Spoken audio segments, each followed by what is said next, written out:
You know, one of my favorite things come out of the God of War game are the boy memes. There's so many memes of just like, boy. Or like, boy, I tell you, boy. Like Foghorn Loghorn from Looney Tunes. Boy, I said boy. Foghorn Loghorn. That's his name. Leghorn. Oh, Leghorn. Foghorn Loghorn. There you go.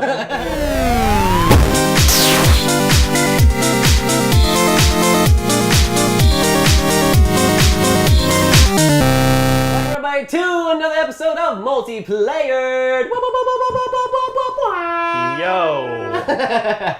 With extra reggaeton air horn this video. Guys, it's been a minute. I'm your host, Guillermo Dorado, and the reason I say it's been a minute is because I haven't been here the past 2 weeks because we've had these two lovely co-hosts took the helm, Zach Matscanis. What up? I am the new host. Get out of here. And, okay, all right, well, there we go. Less responsibility. And then Javier Ortiz. I am the new host now. I know the way. We also have our special guest, Tara Billy. Who is actually the new host now. Welcome back, guys. I am now back in town to help give you all the news that you need for video game situations, although you guys killed it without me, so like congrats on that. I liked last episode. Pretty good. I was like, damn, this show is in good hands. All right, we have a lot to talk about. Before we get into it, I want to go ahead and let everyone remember that if you're listening on our podcast, which is on Google Play and YouTunes, also iTunes. YouTunes is better though. It's on Stitcher now too. And Stitcher is on Spotify. They haven't sent me an email back. I'm waiting on that response. Come on, Spotify, get your shit together. And Amazon. Stop stifling artists with their streaming copays and let us be on your service. And also, we also have this on a YouTube channel, which is youtube.com/multiplayer. So you can watch this on both mediums. But again, if you go to our Patreon page, you can switch between the two almost seamlessly and also donate while you're there because you get extra videos a month. But enough of that. All the nice pleasantries that you guys are familiar with have been passed, and now we're going on into the show. Now, guys, here's the deal. That is the exact emotional state we need to be in to talk about this. So, April 20th came and went, and Nintendo Labo, no, fuck that. God of War was released, and we have had some time to play with it. Now, God of War, everyone is familiar with, is essentially used to be this huge, like Greek mythology, this one character named Kratos murdering people left and right, had not much motivation besides the bloodlust in his eyes. But now we have a new take on it with God of War, basically not remastered, but revamped, reworked, and rebuilt, like the $1 Million Man that it is. Essentially, I want to kind of go on this subject and talk about how you guys feel about the game, because I know that you're a huge fan of God of War in general. Yep, been playing since the beginning. Played every single one. Yeah, I didn't even know there was actually 6 games prior to this one until you were like, yeah, PSP. And I was like, oh, fuck, that's right. Yep. There were 2 games there. Yeah. And you played all 6. Yeah, I've played all of them. Played the 2 PSP games and all 4 of the main console ones. And unless there's like a weird mobile one that I'm not thinking of, I've played all of them. He played the card game. He played the slip and slide God of War edition. He played all of the God of War steakhouse. Yeah. That was a good steakhouse. He created a game, played it, and then threw it away. Wow, super huge fan. So before, I think basically the entire video game community is flipping balls over this game. It's been critically praised left and right. I mean, everyone has given this thing huge accolades, but that's not why you're here. You're not wanting to come here to talk about other people's opinions. You want our opinions. I mean, ours are the opinions that matter, so. Our goopy opinions. So I'm going to go ahead and start with Hob on this one because you do have a lot more experience with the franchise in general. And then we're gonna hit you, which you're kind of a newcomer, kind of a nice fresh face to the whole God of War situation. You played the games before, but still kind of new to you at this point. And then we'll hit me later. I can be last. That's all it needs to be. So, warning though, we should probably keep it spoiler free since the game is still only about a week old at this point. So. Yeah. I mean, I'll tiptoe through what I can without giving away anything. So first off, not a lot of. I mean, we're still only about not even halfway through the year yet, but this is very much a Game of the Year candidate. Yeah. And obviously there's gonna be Red Dead and Spider-Man might be up there, and whatever else is released this year. But this is a great candidate for Game of the Year. It's not like any other God of War game. first and foremost, it is completely different. And by that I mean everything from camera to combat to just interaction with characters. Nothing like a previous God of War. All 3 C's. Yeah. Camera, combat, and characters. Pretty much. I mean, as soon as you like, you know, and I don't think this is a spoiler, you know, there are other characters in the game that you can interact with, which really wasn't ever a thing. I mean, all the characters in previous games that Kratos interact with, he killed them. Were characters pretty much everyone he would fight. Now, some of the characters he would, you know, he didn't kill. Like he would have sex with them. That was the other well, characters. yeah. And then killed them. Yeah, right. But well, no, I mean like the Titans, he would like talk to Gaia, who would help him kill the Olympians. But besides that, so this game is nothing like that. You know, there's no fixed camera, which was like the old games where it's like more of a bird's eye view and you're just slash through enemies. And that's another thing, the combat. So like, I have this weird instinct with God of War where it's all about button mashing and combos. I wouldn't say it's weird. I think that's more of conditioning. Well, yeah. That's like every single God of War game is hack and slash. hack and slash, building your combo, and it's nothing like that. So like, you know, this game, the controls, the attack buttons are the shoulder buttons, not the square, triangle. And so I'll find myself sometimes button mashing square and triangle. I'm like, I'm not doing anything. Yeah. And I'm just like, because square is like, dying, maybe. Yeah, pretty much. I die a lot in this game. And that's another thing. This game on the hardest difficulty is going to be a challenge. Which it was. I mean, like, so you own the game. I came over to play that, you know, just kind of get a feel for it. Because, you know, I played the first 3, God of War 1, 2, and just the regular numerical God of Wars. And I liked them. They were great. They were a great cinematic experience, especially with the third one, how it rounded off. But I didn't know how much to expect, especially with the trailers on this game. It looked beautiful. It looked great, but, like, it was a completely different direction. So I kind of came in hesitant. And I played your copy, and I was like, holy shit. They changed everything on the game. Yeah, I mean, this is essentially an open world-ish RPG. I mean, you can upgrade all your equipment. You can buy equipment. There's a shop that you can go to. It's not just, you know, in the old games it was more about... Yeah, in the old games it was all about like you beat bosses and you can get magic and you get spells. So, like, you know, that's always been the gameplay, and there's not really any upgrading of equipment. Like you can buy more combos. Yeah. But it's not really like in this game your axe, you can upgrade it, or you can just run the whole game with a very simple level 1 axe, which I'm sure some people will do as like a challenge. Tied to a rock. Right. It's just Atreus, his kid. He's just beating people. Yeah. That would be an awesome mode, actually. But oh my God, that'd be cool. but yeah, like Father of War. The way this like in the previous games, a lot of the beauty in those games came from really cool cutscenes, where you know it was cool storytelling, and it was just really a good cutscenes with interesting characters who we inevitably would fight, but you know that's Kratos. But in this game, what's nice is, and you said it before, it's like it's all one cut. I mean, it's all one shot. There's no cutting at all in between characters. Like it's just camera zooming in and out and moving, and it's really nice. And like some of the scenery and set pieces in this game are just gorgeous. Like when you get out of like the first area and you go to like, it's not really the hub world. I guess hub world-ish, that area. Yeah, that hub world-ish, it's beautiful. Like it's huge, and you know it's expansive. It's giant. You see the I mean, this isn't a spoiler. The snake, which is in every trailer, and the back of the box. The snake there is just it is the size of like a planet. It is just giant. You know, if there's one thing I can say, and we're gonna jump into here shortly. If there's one thing I can say, I'm gonna kind of go like a little quick overview of the game. So we left a lot of things behind in the last God of World. God of Jesus. No, we left a lot of things behind in the past God of War games, you know, including the Chains of Olympus Ascension and all that good stuff. We left behind the Greek mythology. Now we're in a Norse mythological like setting and period, you know, in some unnamed location, just Norse-ish. Northshire? Yeah, we have a companion character, which like basically goes through the entire game. It feels a lot like The Last of Us in that sense. You know, but this character is very more useful. Right, it's useful, it takes care of himself. You really don't have to... He's more of an extension of your combat as opposed to a fucking thing you have to worry about constantly. Yeah, there's a part that I saw that I was just like, oh, this kid can definitely handle himself. Yeah.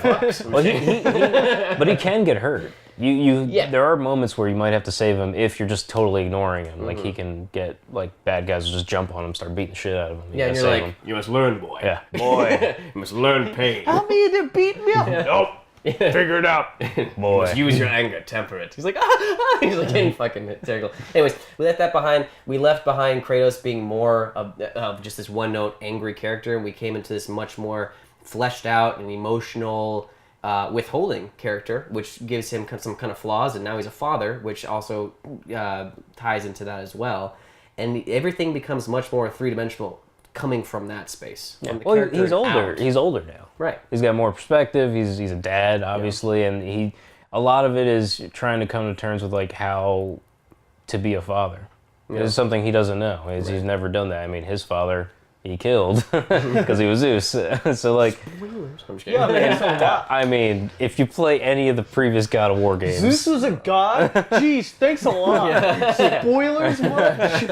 but yeah, I mean, this is a game about a guy confronting fathership and how to be a father and not knowing what to do. And there are moments, very beautiful moments, where the kid is like, he says things that you can tell affects Kratos, but Kratos doesn't know how to react or how to be a dad. And so he's just like, come boy, we must continue the journey. Like that's pretty much what he does. That's it. Like that's his, so far I haven't beaten the game, but like, as far as I've gotten, it's just all about like, Spoilers, you haven't... yeah. I didn't know you hadn't beaten it. So there's that. There's a companion character. There's his multifaceted character, just his character arc and story. We're not doing hack and slash anymore. It's a much more thoughtful like. I mean, it is CQC. hack and slash. It's hack and slash in the way that Hellblade is. Like Yeah. they also did that transition, Ninja Theory, from like Heavenly Sword to this Which much was more like God of War. one-on-one. Yeah, exactly. Yeah. Yeah, that's kind of interesting. Yeah. It's funny that we see that parallel there. They tried to imitate God of War, and now they're trying to imitate God of War, trying to imitate Hellblade, in a lot of aspects actually, and it really made an experience, and also fixed camera. So there's a whole. I mean, if you really look at this game and you compare it to the other games, it's nothing like the rest of them. I mean, we have maybe like the same skin as Kratos. Like that's about as much as you get, but everything else is completely. But there are tropes that are still in this God of War that have always been in God of War games. Yells a lot. Well, like not even that much, to be honest. no. Like chests, like finding stuff. There's He's got a huge chest. like in God of War, you've always been on a set path where there are sometimes you don't see something to the right, but there is a path that you can take that'll lead you to a chest. That's this game as well. Like Which if you unlocks, like skills. yeah, you get items and skills, or like equipment to then use to upgrade. Yeah, resources, yeah. materials. But you also get like in all the other God of War games, there's always been like mystical items that improve your health or your other stuff, your magic. That's the same thing in this game. Yeah, the core concepts of the game are still Yeah, there, like you've but, got the same old but- tropes. It's just better, I guess. Right. I mean, I still like the old games for what they are, but this is just completely different, and not in a bad way. It's just completely different, which is fine. It's because it's great. Now, you haven't played the game yet. Yeah, so- you've seen a little bit of it. Yeah, but- so my whole thing is basically the week that it came out, I just stupid busy with work, and it would have just completely sucked if I played 2 hours of that game and then had to not play it for like 5 straight days. So I was like, I'll just wait. But I was kind of looking over Hobbs' shoulder, or just head on his shoulder, brushing up against his face a little. Yeah. It was really annoying. Go to the left, go to the left. You're like backseat driving, but in the most like genial way. Like He's like, get your tongue out of my ear. And it's, anyway, so just kind of looking over his shoulder, just like watching some of the game, and it's like I mean, first off, I mean that's a very pretty game, and it's like, and the sound, the score of the game, the sound effects in that game are just dope. It's like, you saw when I cranked my speakers like that. It's a booming game. it emptied my bowels immediately. I'm still waiting for you to clean that up. I will not touch it. That should be framed on your floor. Testament to God of War. But it's I'm coming from a place where I wasn't a big fan of the old games. It's like I dabbled in them a little bit, but it's just something. It's like I'm not a big hack and slash kind of fan. Yeah, same. And I've never been a big fan of the character, despite how Greek he is. And and I love Greek gods and lore and all that stuff. It's like super interesting, but it's just like, this series isn't very interesting to me. But I like this direction that they've gone with him, and it's a direction for a game that the types of games that I love. It's like, I think about how like this game feels a lot like The Last of Us to me. It's just like you have this, God of War all grown up, where it's just like, now you have this like, this older Kratos, he's got a beard, he's like, he's got this kid and he doesn't know what to do with it, and they're on this like adventure. There's like 5 times that I've seen where like he wants to just shed a single tear. He's like, no, I won't do it. he just I think it was with you where I was saying there should be like a QuickTime event where you just start slamming X to just push down his feelings. You just gotta cram them down. Actually, we're gonna talk about pros and cons in a minute. That's actually one of my cons with this story so far. Yeah, and obviously I don't know how it ends or anything like that, but it's like if it's anything like The Last of Us, where obviously he had a kid. Spoilers: 10 seconds into that game, his kid dies, and then it cuts to 20 years later, where now he has a kid that's running around with him. Kid, but it is a kid. Yeah, and it's just kid. and he doesn't die. There's this like they through this adventure become closer, and there's this like father-daughter type relationship there, and so I hope, and honestly, I think that Kratos is still going to be Kratos at the end of this. Kind of his still grumpy self. Probably, if he sheds any tears, it'll be one. But even that, I think he'll just keep it choked down. I feel like that's where his powers reside. Like if he shed one tear, like he would just instantly just. He's just a guy that doesn't show weakness. That's all. Like he doesn't want to show any type of weakness. This is very, to me. This is very much a Batman and Robin. It's very much Batman and Robin. Like this is Batman and like that's Dick a good Grayson. Example too. It's exactly what this is, because the kid's like fun. Like he's a kid, so he's got like quirky attitude. He'll make jokes, and Kratos is just like, stay alert. He's basically Batman in this. It's Batman and Robin. And not to say that that's a bad thing for Kratos. It's like it's good to have characters that are different. It's a balance. It's good to have. Like, if he doesn't want to show emotions and he's, like, fighting against that stuff, that's fine for a character. I mean, there are people out there in this world like that. It's a relatable character stuff. Yeah, he even says it, and, all right, so try not to spoil anything. This game starts out with a big thing that happens between him and his son. There's something that happens, an event, and that's what causes the game to start. And so... The inciting incident. There is a moment where the kid's like, why aren't you showing anything? Like, you're not affected. And he's like, this is how I handle things like this. You do it your way, and I'll do it my way. Like, that's how you understand, like, all right, so he does feel. But there's a trail of 1,000 people you just killed. He's saying this as, like, he's being, like, just blood of his enemies are, like, running down his skin. He's like, I have my way. You have your way. Well, it's flick blood on it. To be fair, they're killing, like, demon things. Well, monsters. They're just taking out the trash.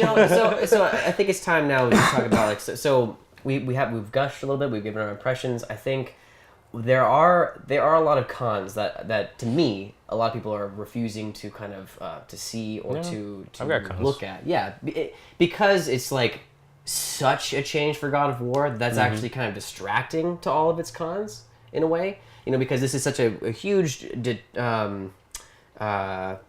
We went a different path. Like a detour. Thank you very much. I was right there. It's essentially a huge detour to the franchise that people are like just praising it for being different. But it's really not in the grand scheme of things. Like you've already said it yourself, like there is a huge parallel drawn here to The Last of Us. You said this before off camera when we were talking about the game a while ago, that there's a huge parallel to the way its open world is kind of treated in the same way that Tomb Raider, the new revamp of Tomb Raider, kind of treats it. And I think that this game, which is, it's not a bad thing for games to take inspiration or like mechanics from other games and like hone that in or refine it to their game mechanics or their story.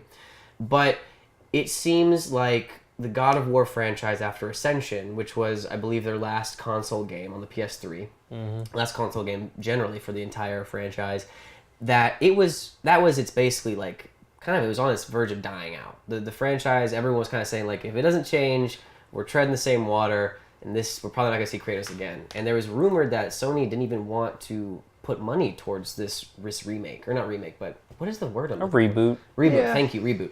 They didn't want to put money towards it because they were very hesitant that they were going to get the same thing. And the director and the game creators all came together and said, we need to find this new niche. So they changed everything from the ground up. And I think that they were taking a lot of inspiration from current games that were becoming huge that had great critical response, and taking those tropes and putting it to this game. So 2 things are happening. One is that this game is making waves in the industry, and it will set a standard, but that standard has been set by previous games already. So it's not doing too much in the realm of making a difference outside of its own franchise, but it is definitely driving the stake home to the video game community and to the industry heads and developers, saying that single player experiences are still wanted. Yeah. These games do well, and they don't need multiplayer capability in today's climate, which is very multiplayer centric. Yeah. So that's good. I like that the game is driving that message home, but I think that tropes like because there are scenes where you see he wants to show emotion or potentially cry. And again, this is a comment or a critique that is happening before I finish the game, so I don't know if he ever does show that or ever does break down in some degree, which I think would be great. And if that's the case, then they're really building this character arc to a nice finale. If it never happens, though, I think that's a huge detriment to the story and to that character, because it seems interesting at surface level, but it's just playing into that same, like, men can't show emotions, which I think is like, how long are we going to keep doing this? Like in pop culture. I think he'll get there. I hope so. In this I game, really I hope so, yeah. think he will. I have a strong feeling that. Because you have played more than I have. So. Yeah, I have a strong feeling it'll happen. Good. I have a prediction for the end of the game where it's going to kind of end like Monsters Inc., where they're at the end of that movie, they're like, "Oh, it wasn't, but scaring children. No. That was it was giving us this much energy. But if we make them laugh, you get way more energy." Nope. So he just gets this like euphoric, like crying and like happiness, and he starts becoming giant. He just starts like killing machine. Yeah, he's just like, wow, I'm more powerful than ever. I just need to embrace emotions. Yeah. And he's like crying rainbows of power. everything. Just he becomes Spartan feels. He became a giant in the first game. Oh, that's right. He became a giant and fought Ares. So You've been there, done that. yeah, but on, he's dog. gonna be even more of a giant No. of emotions. Right. Of New York. No.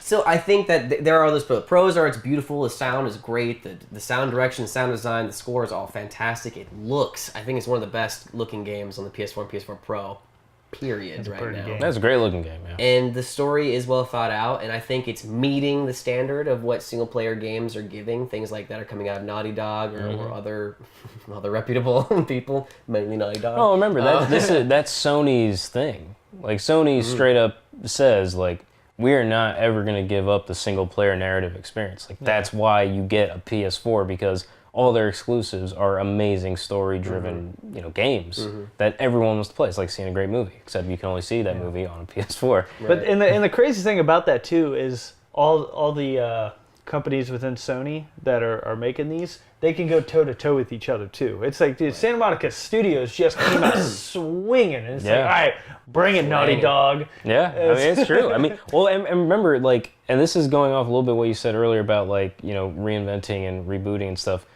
This was their plan from the beginning. That's what the original director for the first God of War game, the idea was for Kratos to hop mythologies. Sure, but not complete different game mechanics. Well, no, I mean, this is like 10 years ago. Like, Sure. all right, we have this character who's gonna kill Greeks or Greek mythology, and then he's gonna go to another, realm or another mythology or whatever. Yeah. And so that was always the plan, but it got so successful that I was like, all right, let's keep going with the Greek thing because Sure. it's hot right now.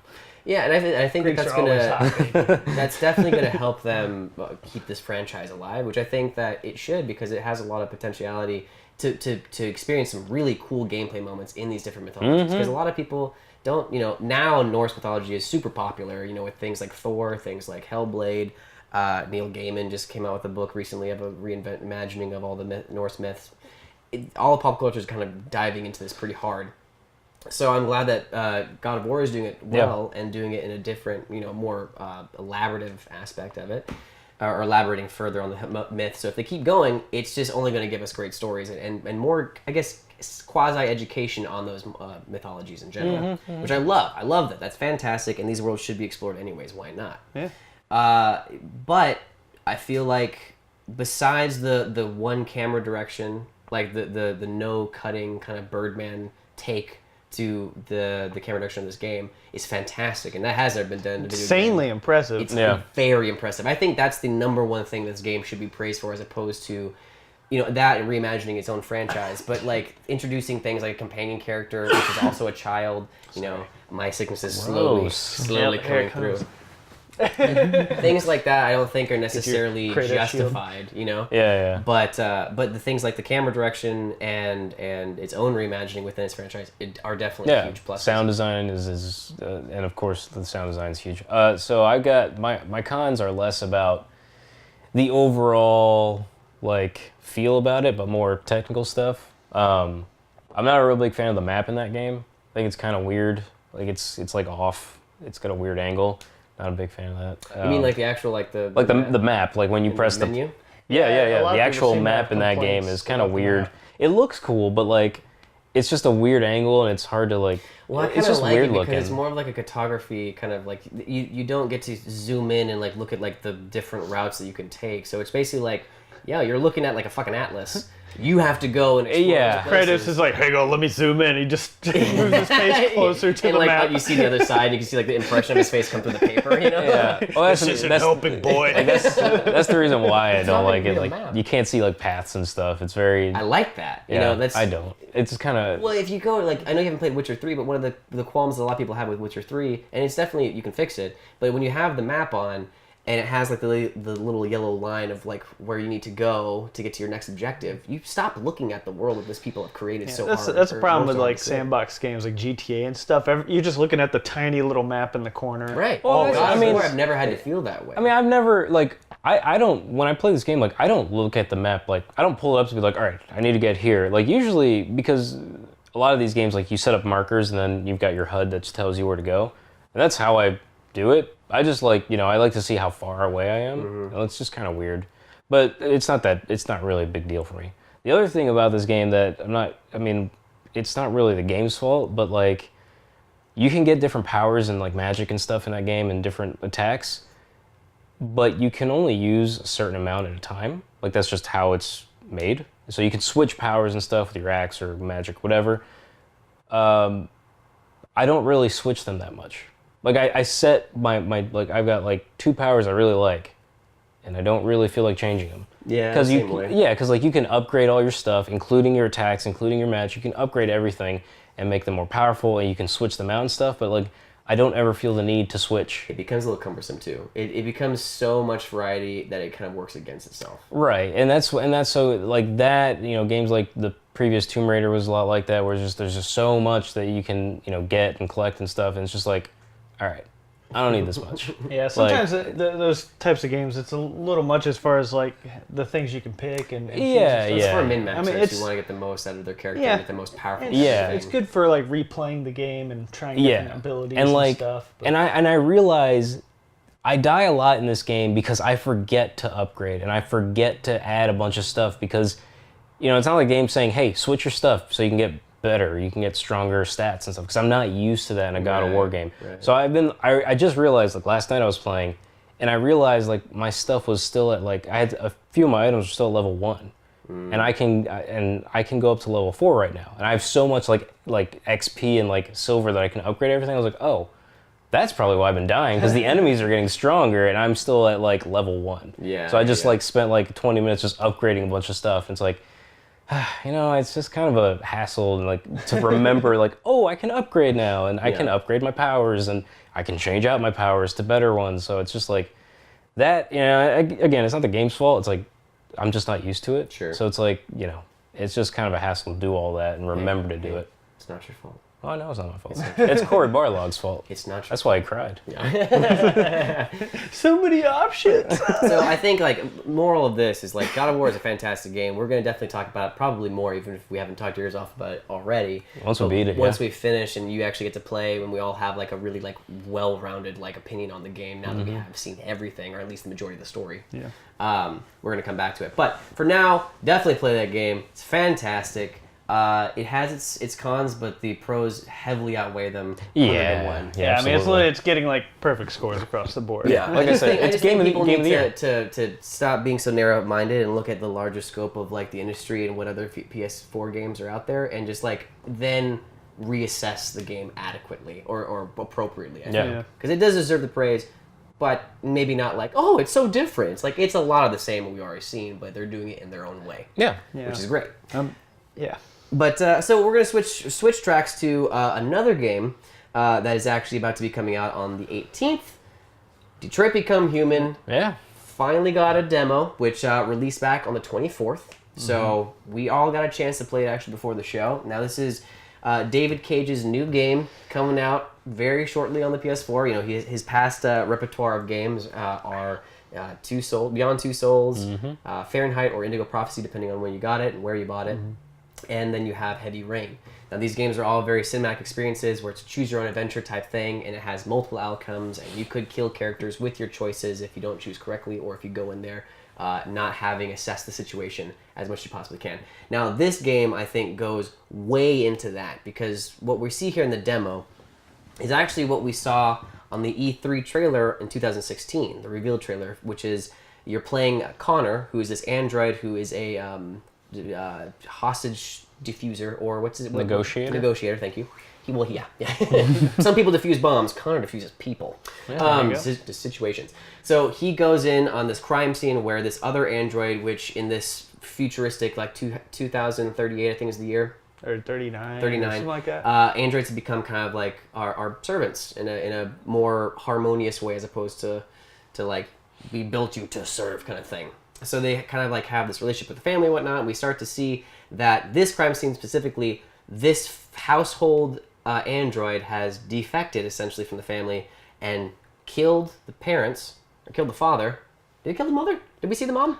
No, yeah, the mom leaves Yeah, at the everyone's beginning. dead. Oh, right, the mom's alive. Yeah, she's alive at the beginning, father's dead, and the girl is being held hostage on the side of a roof. Now you have to go in there, assess the situation, look at all the clues, try to recreate and deconstruct what has happened up into this point that you are now currently in, and with all that information that you have gathered by yourself, the player, you then have to go and try to diffuse the situation with the information you now have. I think that that's a fantastic idea, and it plays very well. We all got to play it. We each kind of had a different experience. We did different options. This thing has, I think, about 6 options that you can kind of see. It's definitely worthwhile playing. Now, really quickly, we're going to kind of go into impressions here. I want to get what you guys think about the game. Then we're going to kind of do a pros and cons and talk about what the game's going to potentially be and what our predictions for the actual release is going to be. So, I will start with you this time, Zach, since you actually had more time with the demo. How did you feel about it? And we're going to try to keep this one concise. Like, how do you feel? No. Okay, so I played through the game, I think, 3 times, if not a 4th. I can't remember now. And then I watched you and Nathan play through it once or twice as well. So I saw a decent amount of the options. First of all, the demo is probably 10-ish minutes, maybe 15. If you really just want to stand there and do absolutely nothing, maybe you can make it last 20. Right. It's a nice but it, like taste. time's a factor in it. So it's like you really want to like do your thing, move along. So it's like, you know, you could go through and in like 10 minutes and knock this out. But within that 10 minutes, there's like a ton of different options. Like you see the flow chart after you play it, and it's like, yo, this is all the stuff you could have done. Even David Cage, like, yo, this is all things you missed some stuff, bud. like a lot. Didn't save that fish. So, you know, I tried to play it in a couple different ways. Like first time, you know, I kind of did all the research, looked at, you know, the crime scene, blah blah blah blah blah. Went and talked to the guy, tried to save the chick, blah blah. And then there's like a time where I walked in like, I'm going outside. And I just Didn't even research or do any kind of investigation. You just went straight to the hostage situation. I walked out there, I'm like, who are you? What's going on here? Like, did you not see? I murdered people. Yeah. Like, oh. So it's like, first thing I'll say is I was a big fan of Heavy Rain when it came out. Like at the time, I thought that game, there was just nothing like that game out there. And definitely, like, it had its problems. But for the most part, I think it was just like a very cool game at the time. And, I think this is like a good evolution of what, Heavy Rain was. It's like, I could see this really just branching out into just a million different paths and just taking this into some interesting directions. Like very Westworld style, where, it's all about just androids and, it's like... Cowboys. And cowboys. This game's all about... There was like 12 cowboys. Anthony Hopkins, yeah. He makes No, it's the whole idea around this game is just like, with androids and if they're people, it's like in the game they're referred to as its. It's like, it shot a cop. And it's just like... They did like that attention to detail. Yeah, it's just so there's just this very overarching kind of question about AI gaining sentience and yeah, morality, and so, do they have souls? So He's playing like, as we get it. Well, I mean, it's been done a million times. Like we know that argument. But I think I think this is cool because you're playing as the androids in this situation versus like I think about things like iRobot and stuff where you're playing Will Smith, Right. or you're watching Will Smith just be Will Smith. Well, wasn't he a robot? I don't think so. He just had like a robot arm or something, right? Yeah. I thought that. Oh, so he was a cyborg. Yeah. He was part robot. But anyway, It's about iRobot. It's a great film. But so I think this could be a pretty cool game. First of all, it's a very pretty game. The music in it was pretty cool. It had this very was digital kind of like undertone to the whole thing. Kind of like it was very reminiscent of like Hans Zimmer's Blade Runner. Yeah, a little bit. Definitely some of those like electronics underneath. Yeah, heavy synth and heavy ambient kind of atmospheric stuff. And I was playing that with my headphones on. Then I listened to it a few times with my big speakers. Sounds good all around. Some of those gunshots are pretty boomy in there too, which is pretty cool. But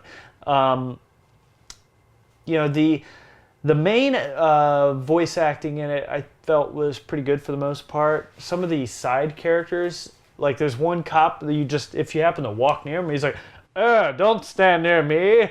You go somewhere else. Damn dirty ape. Yeah, it's just film. it was just kind of weird. Like it was like a bad delivery. And then there were things like, in the demo you can like pick up a gun, and like the androids aren't supposed to have guns by law, but it's like, do you keep the gun, hide the gun? So he's like, yeah, I think I'll keep this gun. He kind of looks around, he puts it in his back. That same cop's like, get away from me. He's literally like kneeling down behind something right behind your butt. Like he's right there, and you're you're hide technically contaminating the crime scene as well. Yeah, you're also just like touching everything. Like if you're tasting like blood, like there's a moment where he touches the guy, like the android's blood. It's like, oh, this kind of type. Yeah. Like what the fuck? Like, and like if blue the flavored. photographer's like, what are you doing? You're touching the body. the next scene you actually play is the forensics guy that comes in. He's like, oh, come on. And you did the quick time event of trying to keep his his fucking mental state. He's just picking a cigarette up. But yeah, there's like things like become human. like he grabs the gun. He's like, do you keep the gun? If you hit no, he just kind of tosses the gun back under the table. And it's it like, shoots, and then it kills the girl. Actually, it could. He literally throws the gun. It's like, what? It's not your dirty laundry, dude. What are you doing? You can't it's a just weapon. Yeah. But so it's like little things like that. But I had fun with it. All right. I think it'll have its flaws. Like I think the big thing is like the controls. It's a David in the Cage game. game. It will have its flaws. Yeah. It will have its flaws. Yeah, it'll have flaws. Like especially like I think the controls are super clunky. Like like the character steers like there's like a good second of lag, where it's just like you let go of the controller and he still walks an extra Maybe just step. a late model. Yeah, I mean it just sucks. Yeah. And then there's things like the little like quarter circles you have to do to like grab something, and it's like what am I playing? Street Fighter? Why am I doing quarter circles right now? It's super weird. Hadouken. Just let me hit X. Well, So it's that's little been a things. trope with those games a lot, and I think that one of the detriments there is that it's tied to the same joystick that is the camera. Yeah. So when you're trying to do your little quarter circle, sometimes like the prompt leaves, and your guy just like, and he just like looks away. You're like, Stop. I want to throw up A, B. I want to get this. There's time like involved with this. This is a sensitive situation. But the thing is, it's not like any like the face buttons are mapped or anything during those times. So it's like, yo, let me just push X to interact with that. Yeah, It's an like, interact button. I don't understand why why? there's not one of It's those. not as immersive. You have to really guess. swipe the touchscreen Yeah. and your pad, and you really have to scoop up the gun. There it So it's is. Yeah, so I thought that was got kind of weird. It's like, if you want that stuff, make a VR version of that where you're doing things. But it's like, Yeah. with this, like, let me just hit X, dude. It's like, If it was a VR version of that, and I would have way more fun because I'd probably be doing a lot of things like with that LA Noir VR like thing we were doing. Hi, Daniel. I have a prediction that this was going to come to PSVR. Probably.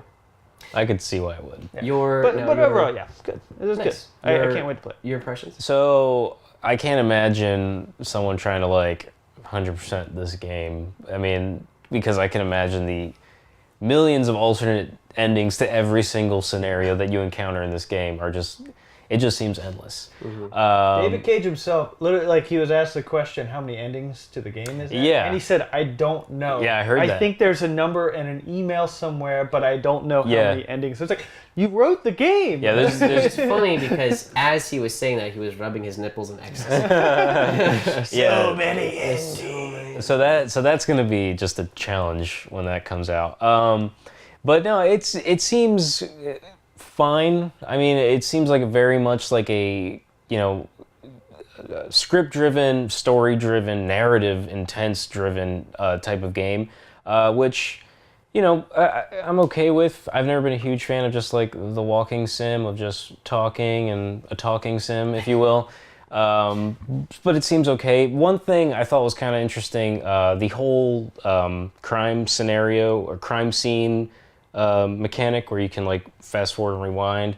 Yeah, it's straight up Arkham. Batman. Yeah, it's What straight he's up. talking about is there's a moment where you can actually investigate a body and you go in deeper and you kind of like magnify certain areas of interest, and once you get all of them, You recreate the crime scene. you unlock an ability yeah. to like reconstruct like in a digital kind of Yeah, you're way. basically digitally reconstructing a crime scene using like holograms and stuff. Like this body would probably have come from this way and whatever. That is straight up Batman. Arkham Origins did that back in like 2012, whenever that game came out, and then it also No, I think City did it before Origins. We're like shitty. Pretty positive. maybe.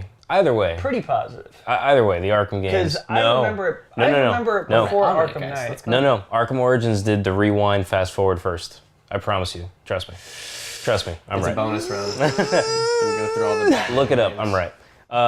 But yeah, it's a cool concept. It's always been a cool concept. I promise you, it is for right. Zach to swallow. You can Look, see on his you could fact check it right now, Nathan. I promise you, it's I right. remember that feature before Night. That's great as Arkham Origins. You know I what doesn't never matter? The played- funniest It part doesn't about matter. this is that we're talking about a different game. Yeah, it doesn't matter. I know that it's Arkham Origins. It doesn't matter. You know what? Screw the rest of this episode. No, I'm more than willing to let you guys duke this out. Either way, it's happened before. Yeah.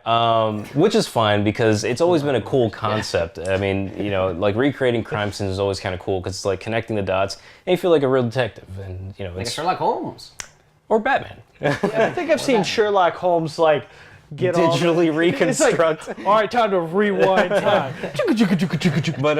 But yeah, so like that's always been a cool concept in games, like recreating stuff, because it's fun to be like a detective and working a case and figuring out what happens. That way, Sure. you can use it to your ultimate advantage when you're negotiating, which is cool now. My only thing is like, I agree with some of the dialogue lines. Whew.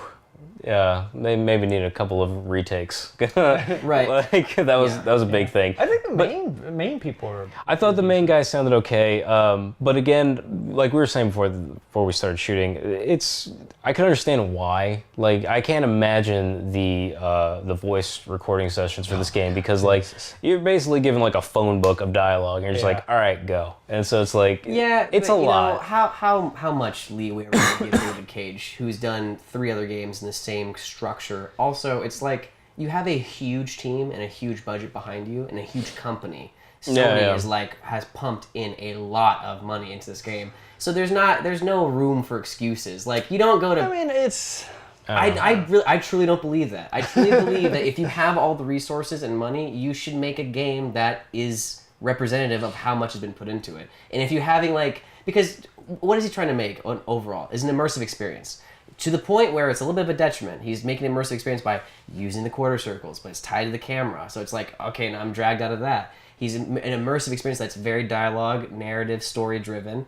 But as you're going through this space, which you are supposed to be completely involved with and kind of lost your sense of reality, and you're now in this situation, then you have side characters going, hey, don't do that. And then you go, oh, this is a video game. You can't, it's not a good enough excuse. You can't just be like, well, it's a hard job. Yeah, it is, David Cage. You fucking chose it. Yeah. Give me you gotta do all the parts. You can't half-ass the side characters. Well, it's not a half-ass. It's just, I'm sure it's hard. I'm not saying it's not. It's like to write and direct and create a video game that's a 4,000 plus page script. It's just gotta.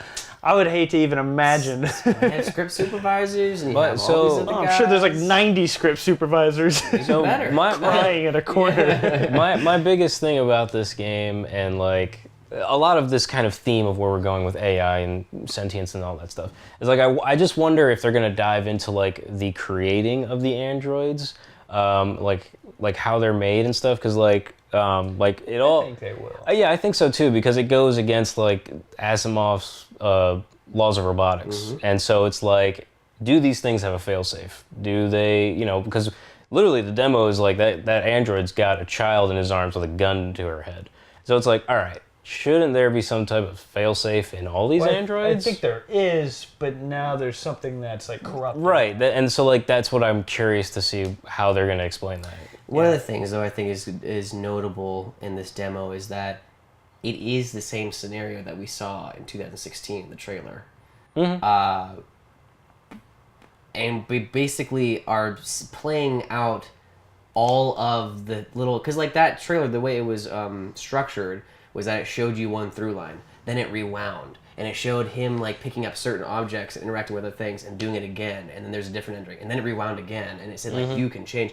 We played that. We played the trailer. Yeah. That was fucking 2 years ago. Come on. And it was great. It was fun. I loved the mechanics. I loved the investigation, and it was up to you how in-depth you want to be, and me being the kind of player that I am, where I want to experience and explore everything before I move on, it very much caters to my play style. I do want to investigate everything to make sure I have all the equipment and tools I need to defuse the situation. However, and I feel like they did it very well, with a few minor hiccups here and there with some of the controls, the camera, and all that stuff I've already said. But this is a scenario that they apparently have been refining since 2016 when they released it.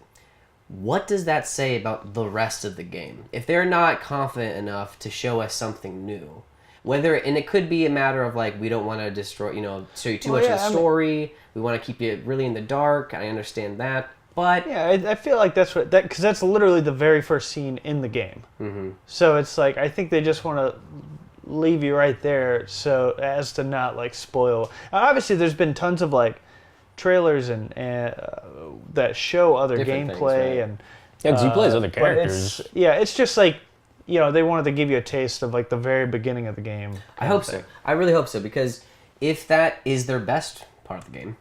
It's the I most doubt refined, it. right?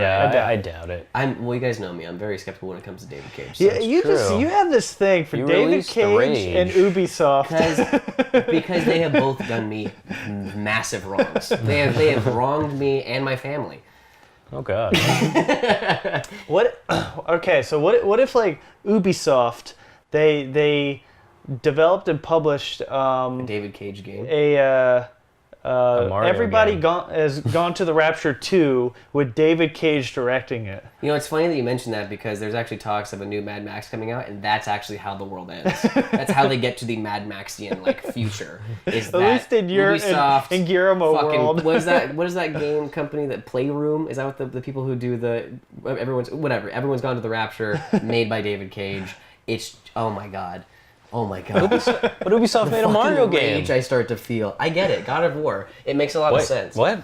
No, I get the rage. No. I said Ubisoft made a Mario game. I don't give a fuck. They did a good job with my that. face. I have a deficit of fucks I can give. This is a to good game, though. Ubisoft. It was a great game. Well, I'm sure. You know what? But you can. It is. That game. I was playing it yesterday. It was great. Well, yeah. I mean, that's essentially what I have. What I think we all have to say about the demo is that all in all, it is a fun experience. It is something that is a nice, fresh take on the investigator. It's more in depth and involved with the investigatory skills. Yeah, I can't wait for this game to be on the PSN sale so I can pick it up. Yeah, I'll probably. That says a lot. Yeah. I'll probably pick it up day one, just because I really liked Heavy Rain. It's just there's flaws, but the journey of that journey is game great. is just like there were so many just cool things that happen in that game. I mean, who could forget? Sean, Jason. Yeah. No, it was just like some of the choices you had to make in that game were like, oh man, what do I do right here? Do I And eat it's this bowl of cereal or do I use the bathroom first? The very first level of the game. Yeah, I mean, it's a tough choice. Right. That's the choice I make every morning. Yeah. I don't know And what now to do. They've serialized it in a video game. It's like, what do I do? Now you can see all the options. I really have to go. But Cocoa Pebbles. Now, I think another thing that this game is actually working itself against, and this will be the last thing before we have to wrap up this show, but the another thing that works against this game, the camera we already talked about, the immersion that he's going for. There's a couple things that break that. Another thing that I think he's really trying to push with this game is replayability. You can go back and do different endings. Oh, yeah. Right? That's a huge thing. But here's the thing. It doesn't work that way with this game. Like, when I played Heavy Rain once, and I felt slightly compelled to do it again, but not enough to do it again. Because at the second playthrough, you're literally going against your own nature to experience a game a different way. Yeah, that's kind of how, like, I kept wanting to make the same decisions in my other because playthroughs. That's how you played the story. That was it was original and unique to you. Yeah. It's hard to go back and change that. Yeah, it'll definitely be like a one don't playthrough know. kind of game. I don't know. I I mean, think you so got too. look at a game like Skyrim or like Fallout. But but you're comparing good games with a David Cage game. But what I mean is, like, you know, I've done playthroughs of those games where I'm just a monster and I just run around just slashing people and just like I make the worst decisions because I want to see what it's like to just be a monster in those But those games. are open world exploring games, whereas this is a narrative driven, story based game, which is like, unless you were doing the way that Life is Strange does it, where you can like immediately rewind an option and then like look at all the options and be like, oh, okay, and then pick the one you want. Yeah. You're really going against yourself, you know, because you played it once and that's what you chose, and in order to experience it a different way, you have to be like, okay, maybe he kills her, you know, like, and you have to kind of make those choices very deliberately, which actually brings you out of the game. So you're not playing the game to enjoy it anymore. You're playing it to like. I think see other after options, I think but after you might as well watch a every YouTube video of it. I think after every first playthrough, a game becomes like, I'm not saying it's less immersive, but like you have a sense of what's going to happen. So it's already kind of like a step out of it because you know what's going to happen. Right. So you can do it either for challenge or just because you like it. But if you like a game like this, it's like it's not like one of those games like Telltale games where you make choices, but ultimately you go to the same thing. You know, it's not. This game does not seem like that. Well, I think ultimately you do go to the same thing, but I don't know. I mean, you go to the end. well, yes, you do go. You do make it to Ultimately, the you end. get to see his fucking name in the credits. That's David Cage. That's what it all comes down to. But it seems like this is a game where like there are like other things that can happen where you don't see it. Like you know it could lead completely in a different direction than your first time playing. Sure. So Yeah, I mean, and you could have 2 out of 3 of your main characters die within an hour, and then Then you're done. Then you Yeah. can really quickly replay the game. And, and then you're like, And you can see David Cage's name. again. Yeah. So yeah, I think it's definitely one that we're looking forward to play, and skeptically play. Oh, There it is. I'm ready for it. Nice. But also, May 18th is coming around the corner. very last thing. Okay. It's another Sony narrative-driven single-player their bread and butter. exclusive game. It's true. their bread and butter. They're just crushing it, dog. I do. And then Spider-Man is in a couple months. It's like It's like how Sony last just I crushing think, it. So last year was the year of Nintendo. I think this is the year of Sony. You got 3 major exclusives being dropped. I think you're right. I think both of those assessments are extremely accurate, and I can't wait to see what E3 happens. And I think that's gonna be another show, maybe a bonus round of what our predictions are now, considering what we have taken, what we've experienced already this year in terms of games. Sure. I'm excited to see what happens. Yeah, But cool. Gonna be you fun. all will have to wait until then because, Yeah. unfortunately, guys, the show is over, and we all have to go back playing video games. So, thank you of guys so much War. for checking it out. If you were listening to it or watching it, we thank you all nonetheless. We want to especially thank our Patreons. I always say patrons. Our patrons. Our Patreons. For donating to our Patreon.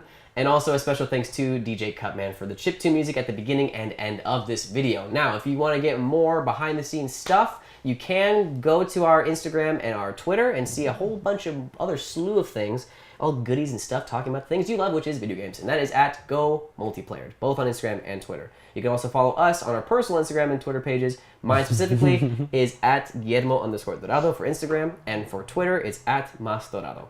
Zach? I'm at Zach Mascanis. ZACKMATZGANIS.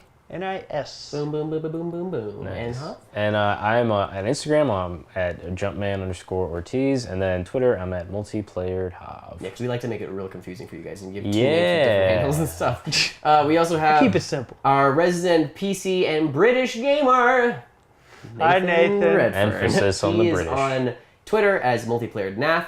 And we have our resident Xbox gamer and resident wrong person in general, Mick Wood. No, I'm just I agree. kidding. We love you, Mick. At Mix of the Wood on both Instagram and Twitter. Now, guys, thank you so much.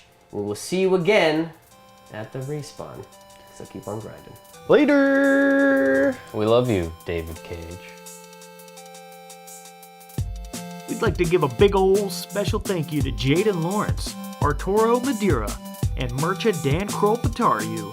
If you want to receive shoutouts like these awesome, beautiful people, be sure to check out our Patreon at patreon.com/multiplayered. See you next time, players.